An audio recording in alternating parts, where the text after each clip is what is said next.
So you can either say, I want to be a part of a Bible study group, that the focus is Bible study. You know, we want to do some sort of Bible study together. You could be a part of a family interest group, which what we had in mind was if you have kids, maybe it would be fun to be in another family with kids. You know, that's always a pretty cool life, experience.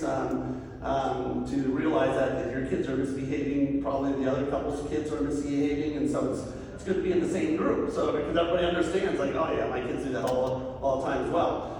You can be in a sermon study group. I thought maybe I should vote to be in this one, just to see how my sermons come across. But that one's going to be focused on, different series, that we go through. I'm already starting to talk to a few people about maybe coming up with study questions that we can put together if anybody wants to, follow along with whatever the sermon is, and just talk about that in that group. You can be in just a food and fellowship group, which I just wrote down here that this group will focus on having a meal together. That sounds fun.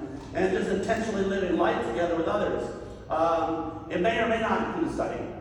And that's okay. This isn't you have to do a Bible study. Maybe you just want to have food, and you just want to sit around and talk about how great that meal was. And that's fine. And that'll be great. Maybe you don't want to do any of those. And so I came up with this idea of just, you want to be in a social group. And a social group is go do things together. Like go hunting together, or drive down to bars together and go get ice cream or whatever, or take the kids somewhere. So listen, at the end of the day, we just needed a place to start. I mean, in no way did I ever think life groups was going to be this heavy-handed top-down, the church is going to audit you. And some of us don't like the word audit. Every once in a while I'll say, hey, are you really following the rules here? You signed up for this group. There's a possibility you may never even hear these terms again once you select it.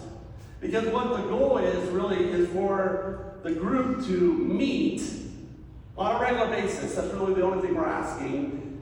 And what that regular basis looks like to you and your people that you're going to be with in the group, you can come up with that. But to meet together and, okay, I think, and it seems like everybody selected food and fellowship here. You can ask around, how did you get in this group? What did I choose?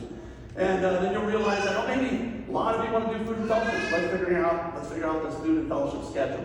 And then figure out a schedule that works for the group. The goal is really just to meet on a regular basis. I mean, the book of Hebrews tells how we should encourage one another to meet regularly, on a regular basis. And I think that's so important.